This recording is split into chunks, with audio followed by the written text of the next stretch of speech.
My husband thought I forgave him for cheating. I let him believe that until he had nothing left. I met my husband Danny when we were both 24 and broke. We built everything together from the ground up. I worked doubles at the hospital as a nurse while he finished his accounting degree. I packed his lunches and quizzed him on tax law while running on 4 hours of sleep. When he finally got his job at a firm downtown, I cried happy tears because we made it.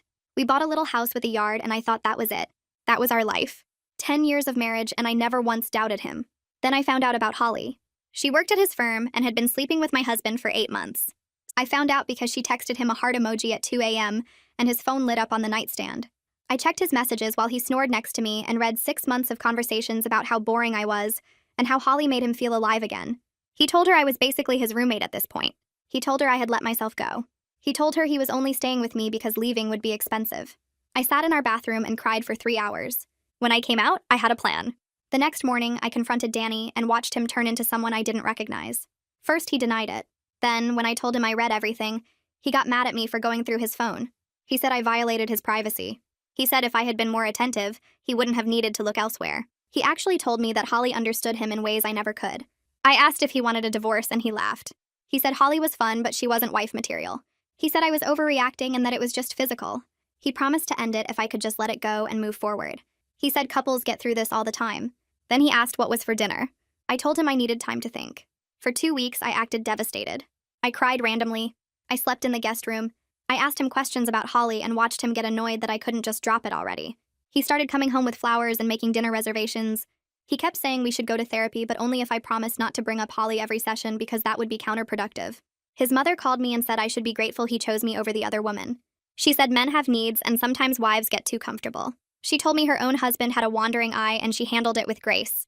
I thanked her for her wisdom and hung up. That's when I decided exactly how this would go. I told Danny I forgave him. I told him I wanted to work on us and build something even stronger. He was so relieved that he cried. He said he knew I would come around because I was logical and not emotional like other women. He said we could finally move forward now that I had processed my feelings. I smiled and said I had some ideas about our fresh start. I told him I always felt like his gaming setup in the basement was a barrier to us spending quality time together. He had spent years collecting vintage consoles and rare games. It was worth thousands, but more importantly, it was his pride and joy. He hesitated, but I reminded him that Holly was more important to him than our marriage, so surely I was more important than his game collection. He sold everything within a month. I told him my friend's husband was a bad influence and maybe we should distance ourselves from them. Danny loved hanging out with his buddy Craig, but I pointed out that Craig was the one who covered for him during the affair. He stopped talking to Craig. I told him our house had too many bad memories now, and maybe we should sell it and move closer to my family 2 states away. He agreed because it would give us a blank slate. He put in for a transfer at work and we listed the house. I told him I wanted a joint account for our fresh start, because separate finances felt like we weren't fully committed. He moved his entire savings over. I told him we should wait until we were settled in the new place before having kids. He said whatever I wanted. I told him I wanted to go visit my sister to look at houses in her area. He drove me to the airport and kissed me goodbye. He said he was glad we had passed the hard part. He said he couldn't wait to start our new chapter. I smiled and went through security. That was 7 months ago. I never came back. I filed for divorce from my sister's couch. Danny had already quit his job for the transfer, sold his game collection, cut off his best friend, and sold our house. The house money was split, but I had already moved my half of our savings before I left. His half went to a rental deposit on an apartment he picked out for us. I paid a lawyer with his gaming money. He called me 40 times the first day. First voicemail was begging. Second voicemail was angry. Third through 10th were him trying different approaches, like he was testing which version of himself would get me to respond. I deleted them all without listening past the first few seconds. The 11th voicemail was his mother telling me I was being childish, and that family works through problems instead of running away from them. I blocked her number and went back to unpacking my suitcase in Willow's guest room. My phone buzzed constantly for 3 days straight with texts that shifted from confusion to rage to desperation and back again. Danny sent paragraphs about how we could fix this if I just came home, how he had already made so many changes for us, how I was throwing away 10 years over nothing. He reminded me about the house sale closing next week and how we needed to coordinate the final walkthrough. He asked if I was having some kind of breakdown and needed him to come get me. He told me his mother was worried about my mental state. I forwarded everything to Crystal without reading most of it. She called me on day 4 and told me Danny's messages were actually helping our case because they showed he still didn't understand what he did wrong. She asked if I felt safe and whether I thought he might show up at Willow's place. I told her Danny didn't even know Willow's married name or her address, which was one of the few smart decisions I made during our marriage. Crystal said she would file a motion to prevent him from contacting me directly, and that all future communication had to go through her office. The calls and texts stopped after she sent him that letter, and the silence felt better than any apology he could have offered. Crystal called 2 weeks later while I was restocking supplies in the medication room at my new hospital. Her voice had that particular tone lawyers use when they are about to tell you something that should make you angry, but they are trying to stay professional. Danny's attorney was pushing for mediation to settle everything faster and cheaper.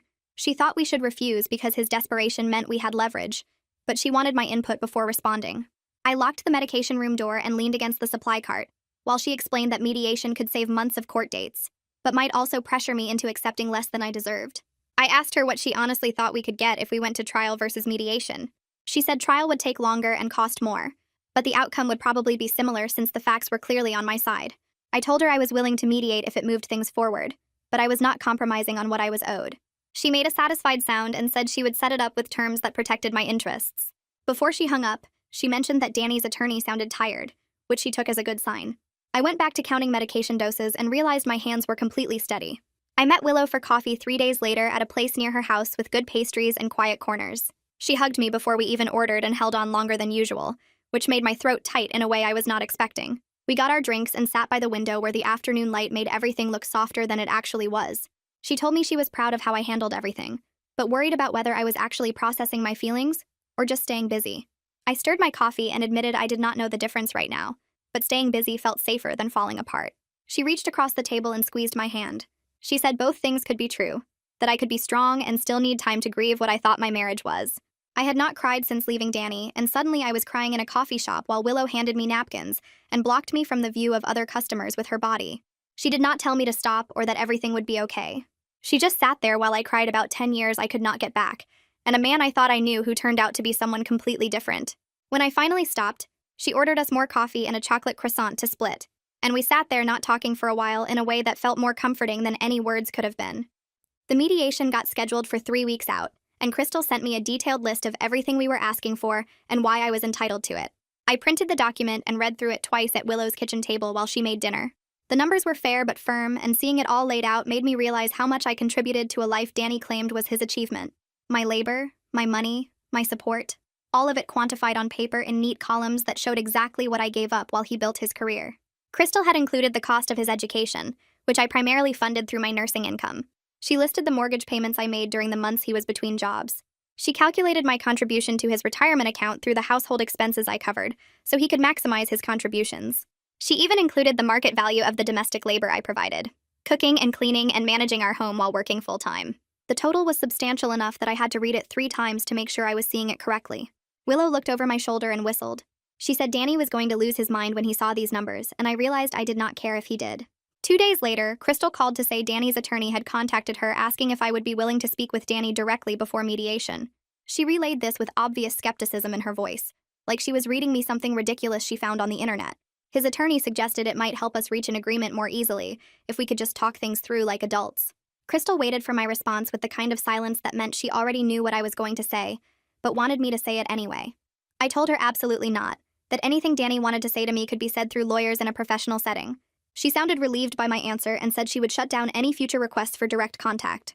She mentioned that these kinds of requests usually meant the other side was worried about mediation and trying to find an easier path.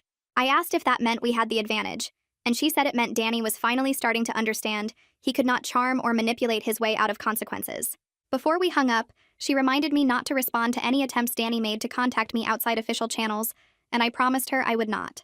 I had dinner with Willow and Sebastian the following week, and Sebastian grilled chicken while Willow made a salad that was too fancy for a regular Tuesday. We were halfway through the meal when Sebastian mentioned he ran into someone from Danny's firm at a work conference.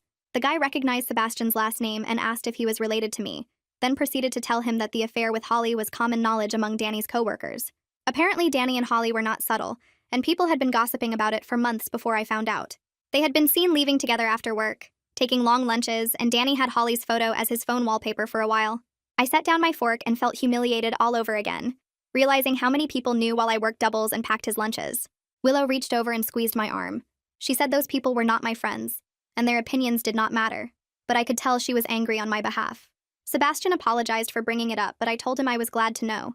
It made me feel less stupid for not seeing it sooner if they were obvious enough that his entire office knew. My therapist asked me what I wanted my life to look like a year from now, and I sat there on her couch realizing I had no idea beyond not married to Danny. She waited while I tried to come up with something more specific, but everything I thought of felt like it was defined by what I did not want, rather than what I did. I told her this, and she nodded like I had said something important, instead of admitting I had no plan. She suggested that maybe that was enough for now. Knowing what I did not want was the first step toward figuring out what I did want. I left the session feeling like I had permission to not have everything figured out yet, which was strange because I had not realized I was putting that pressure on myself. I drove back to Willow's place and sat in the car for a while before going inside, just thinking about what I might actually want if I was not spending all my energy on what I was running from. Crystal sent over the final mediation prep documents, and I spent an evening reviewing everything with Willow at her dining room table. She read through the financial breakdown while I made notes on the settlement terms Crystal wanted me to push for. Willow suddenly stopped reading and looked up at me. She pointed out that I was entitled to half of Danny's retirement account too, which I had forgotten about.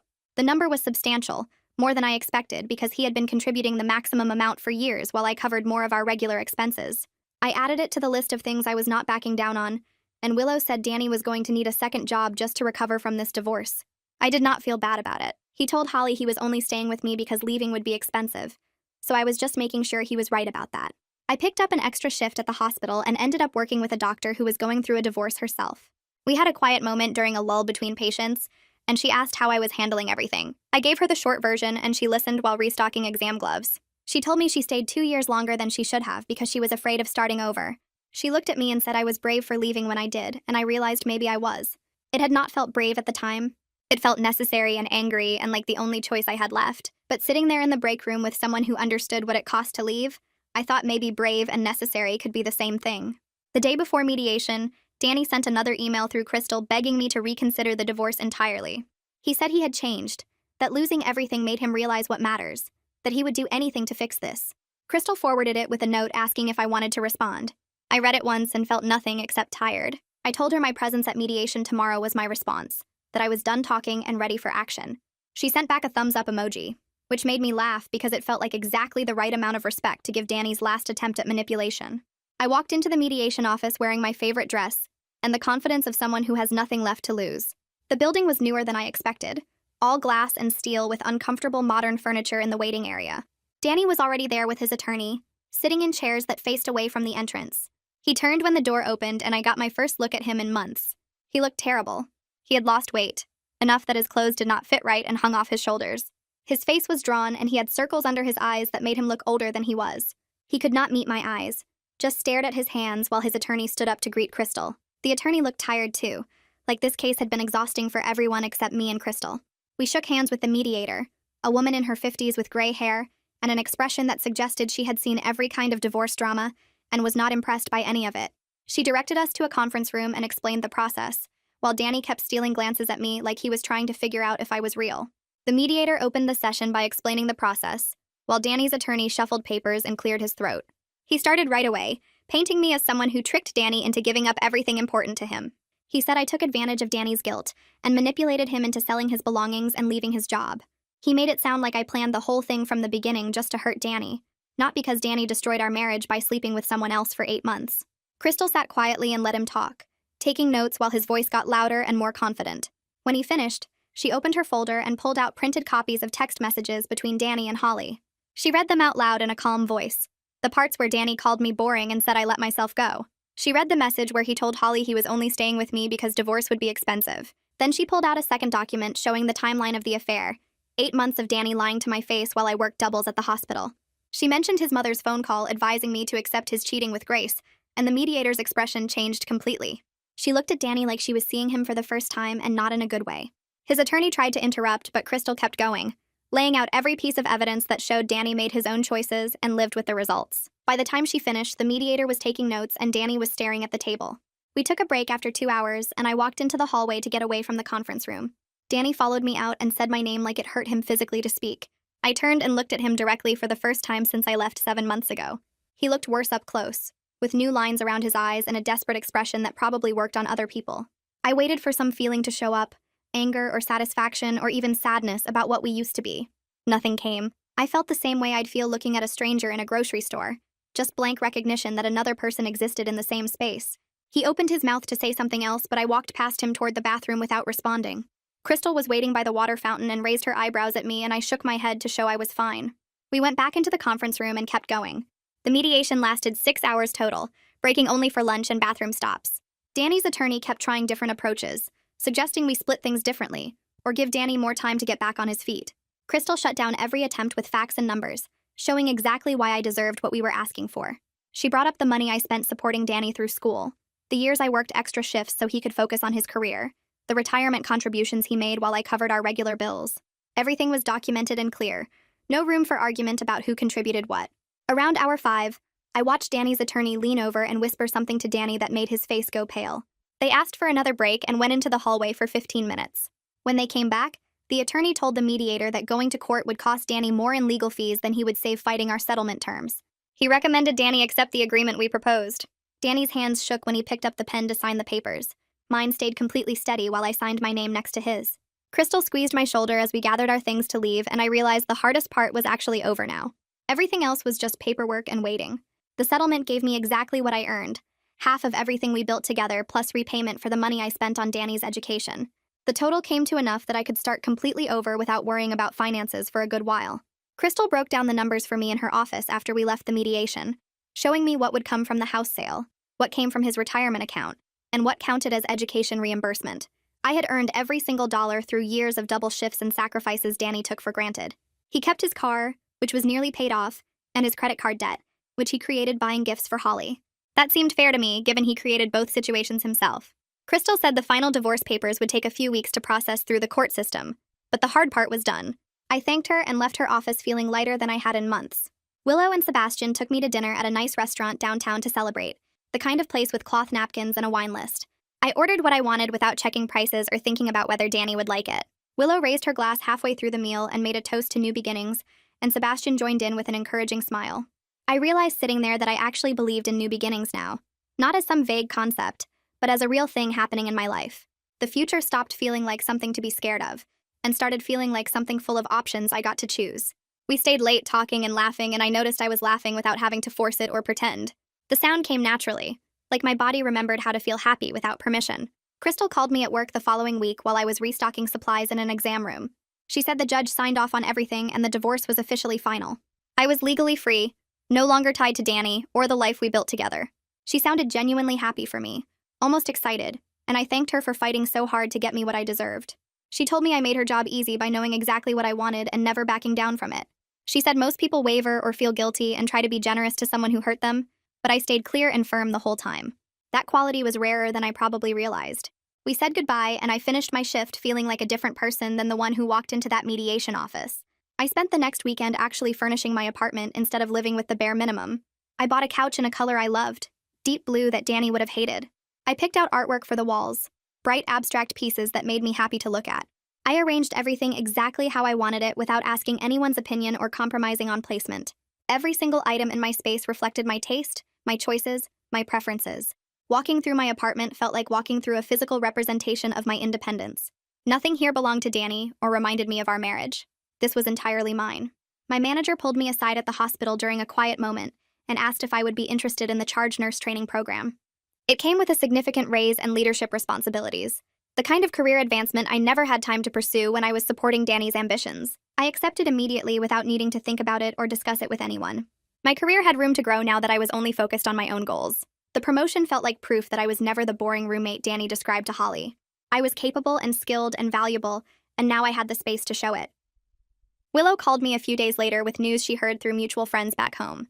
Danny had to move back in with his mother because he could not afford the apartment anymore on his reduced income. Apparently, Holly stopped returning his calls once he lost his job at the firm, which surprised absolutely no one who knew the situation.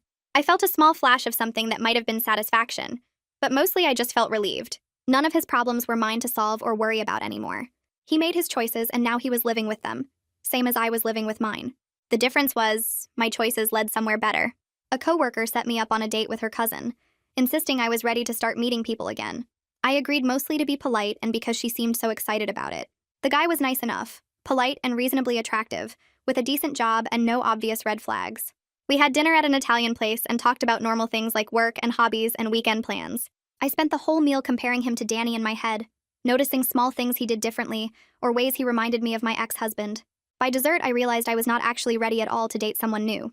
I was polite through the rest of the evening and thanked him for dinner, then drove home to my empty apartment. Sitting alone on my blue couch felt more comfortable than trying to connect with a stranger who did not know anything about what I had been through.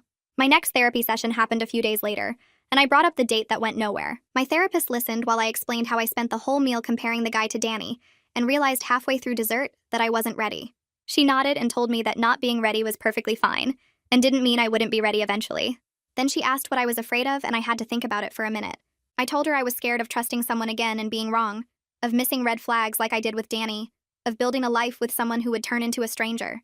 She said that was a reasonable fear that would take time to work through, and there was no rush to start dating again. I left feeling less broken about the failed attempt. 2 days later, my phone buzzed with a text from an unknown number. I almost deleted it without reading, but something made me open it. The message said it was Craig, Danny's former best friend, and he wanted to apologize for covering for Danny during the affair. He wrote that he should have told me what was happening instead of lying for Danny, and he felt terrible about his role in everything.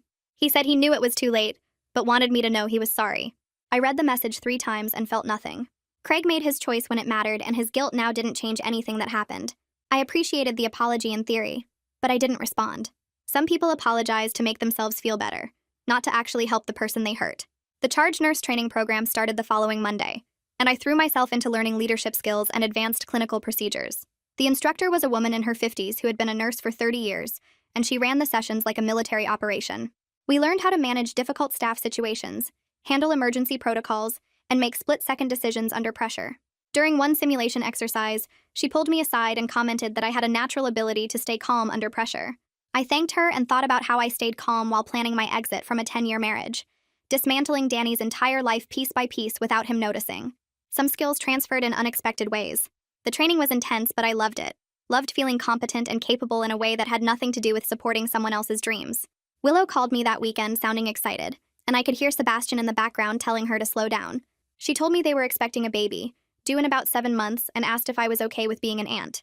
I felt genuinely happy for them instead of the jealousy I might have felt a year ago when I still thought I'd be having kids with Danny.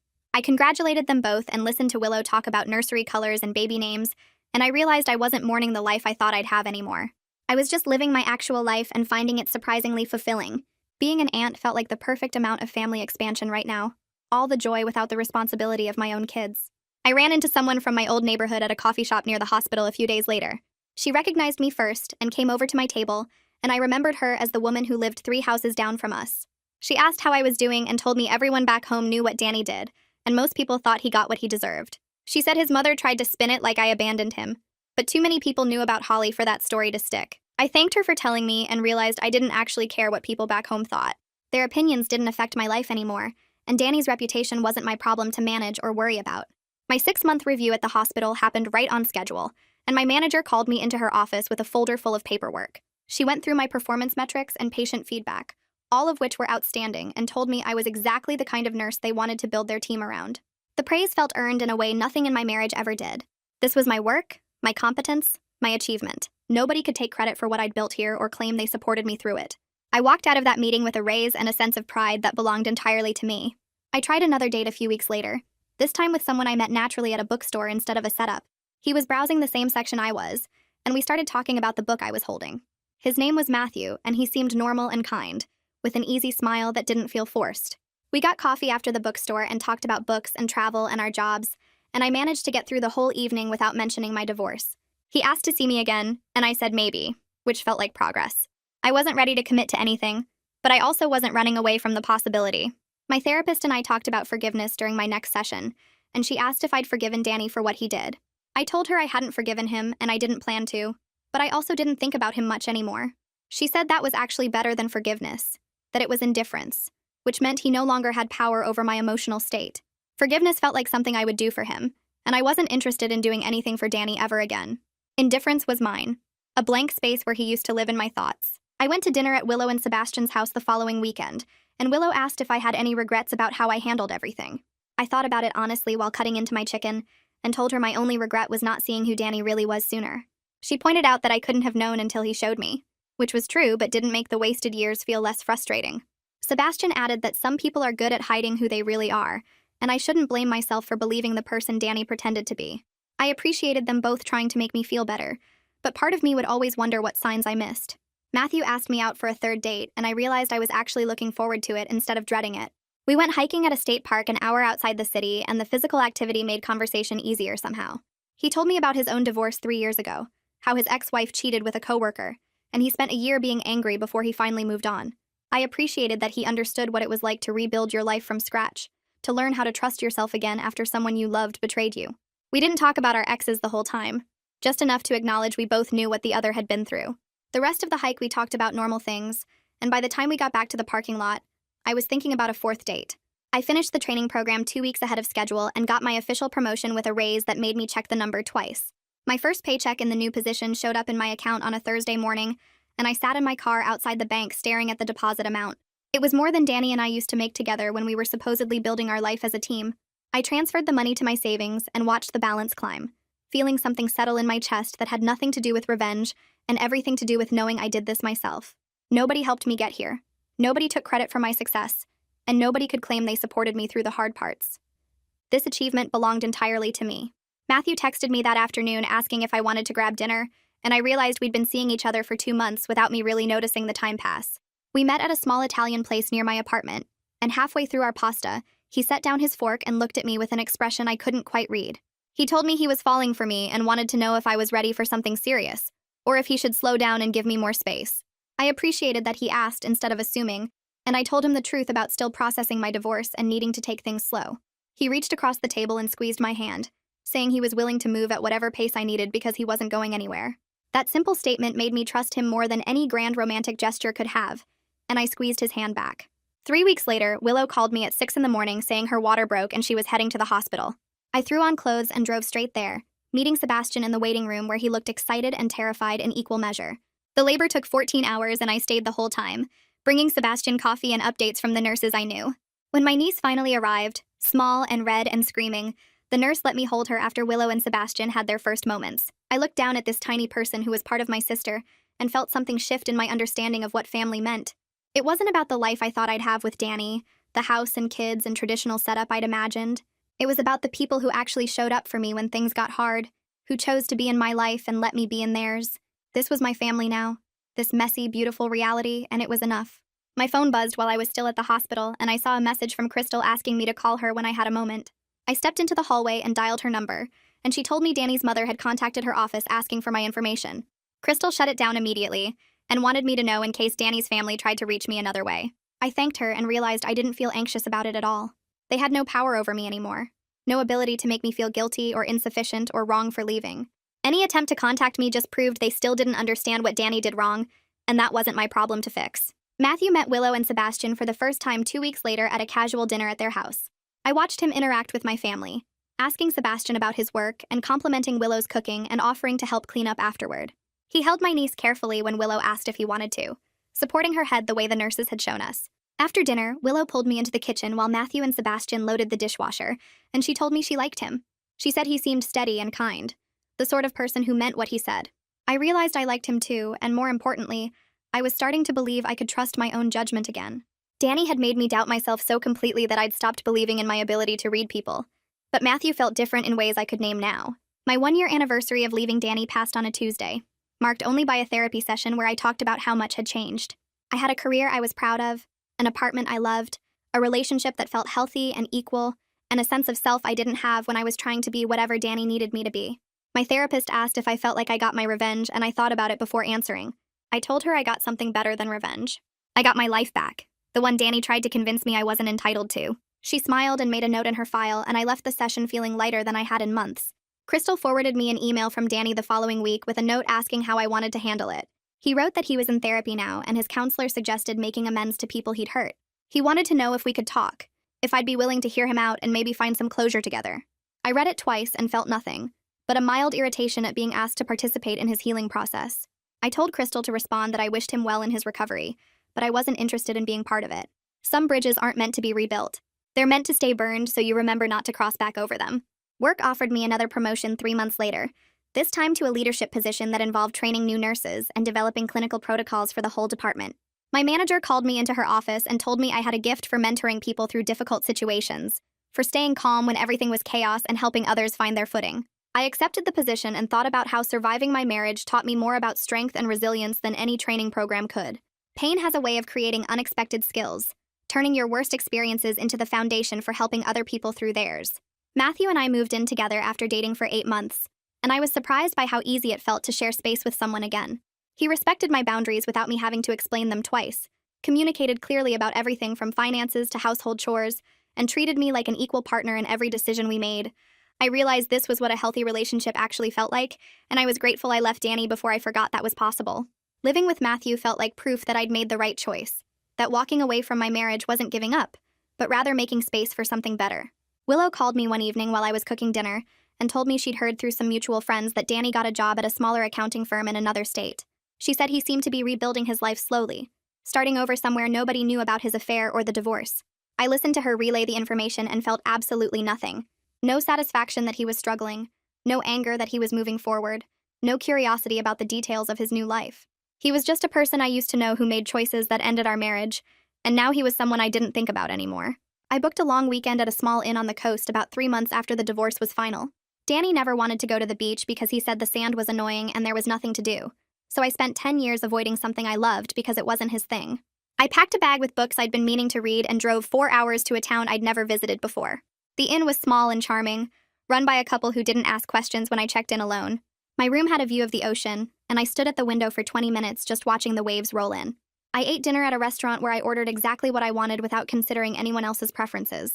The waiter asked if I was waiting for someone, and I told him no, just me, and it felt powerful instead of lonely. I spent the next 3 days walking on the beach in the early morning when the sand was cool and empty. I read 2 entire books sitting in a chair with my feet in the water. I ate at different restaurants every night and tried things I'd never tasted before. Nobody knew me there. Nobody expected anything from me, and the freedom of that made my chest feel lighter than it had in years.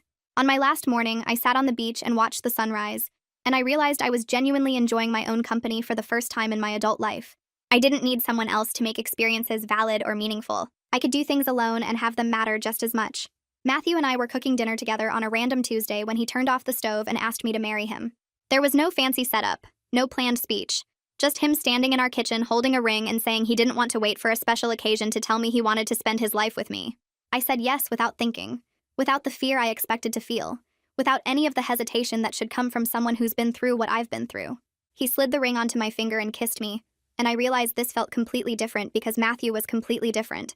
He'd never made me feel like I wasn't enough. He'd never compared me to other women or made me compete for his attention.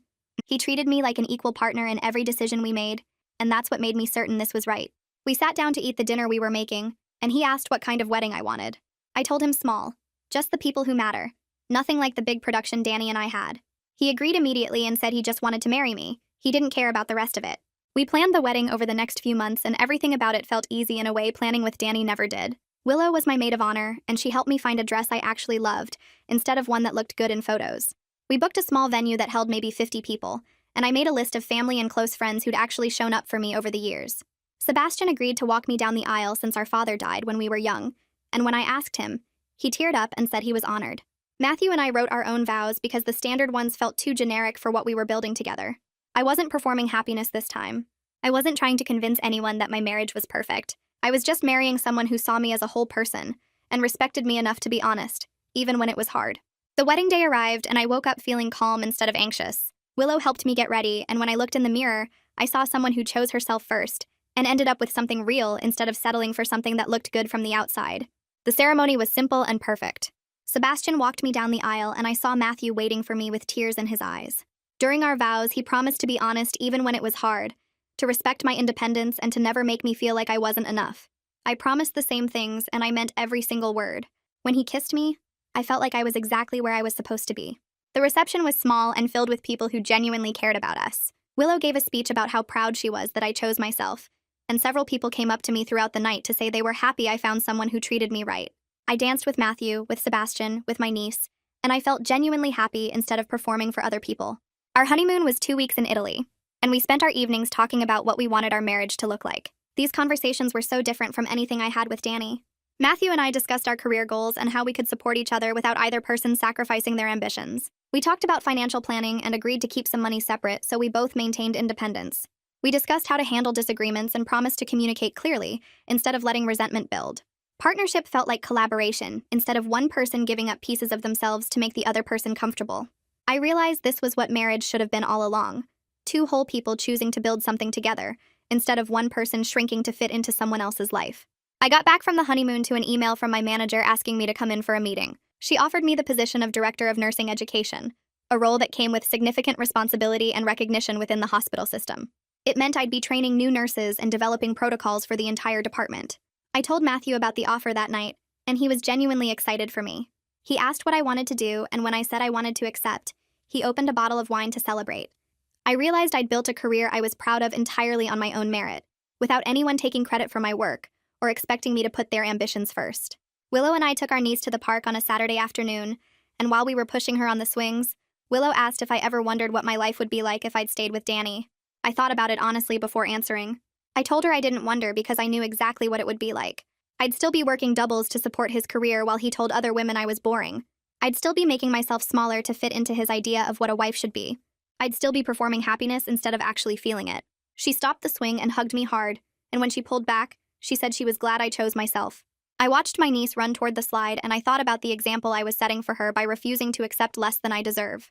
2 years after my divorce, I was leading a hospital-wide project on workplace culture and mentoring young nurses through their career development. My marriage to Matthew was strong and equal, built on mutual respect and honest communication. My relationship with my family was closer than ever because I wasn't hiding behind a fake version of myself anymore. I'd built a life that was entirely mine, filled with work I was passionate about, and people who valued me. I thought about the woman who sat in that bathroom crying 3 years ago, reading text messages that destroyed her marriage. I was proud of her for having the courage to leave, instead of accepting the lie that she should be grateful for someone who treated her like she wasn't enough. Matthew and I hosted Thanksgiving at our house with Willow, Sebastian, and my niece. I looked around the table at my chosen family and felt grateful for every single person there. This was what I was supposed to have all along. People who valued me, respected me, and showed up for me consistently instead of making me earn their basic decency. Danny's betrayal hurt deeply, but it also freed me to find what I actually deserved instead of settling for someone who saw me as convenient, rather than essential. My niece asked me to pass the potatoes, and I smiled at how normal and peaceful this felt compared to the tense holidays I spent with Danny's family, trying to be perfect enough to earn their approval. I attended a professional conference the following spring, and I was walking between sessions when I saw Holly standing near the registration desk. She spotted me at the same time, and for a second, we just looked at each other. She walked over and tried to apologize for the affair, saying she knew what she did was wrong and she was sorry for the pain she caused. I listened politely and then told her I was actually grateful it happened, because it showed me who Danny really was before I wasted more years on him. She looked surprised, like she expected me to still be angry or hurt. I walked away feeling completely at peace with everything that happened, because her affair with Danny wasn't the end of my life. It was the beginning of the one I was supposed to have all along. I babysat my niece one afternoon while Willow ran errands, and she followed me around the house chattering about everything from her favorite color to the neighbor's dog. She stopped in the middle of her story about preschool and announced that I was her favorite aunt. I laughed and reminded her I was her only aunt, but she shook her head seriously and said that didn't matter because I would still be her favorite even if there were 100 aunts. Something about her certainty made my chest feel tight in a good way. I realized how much joy there was in being present for the people I loved, instead of performing for people who didn't value me. I was building something real through my work, my relationships, and the example I set. This life was so much better than anything I planned with Danny. Matthew booked our Europe trip 6 months in advance, researching hotels and making reservations at restaurants I mentioned wanting to try. Danny used to say international travel was too expensive and we should focus on practical goals, which apparently meant his gaming collection.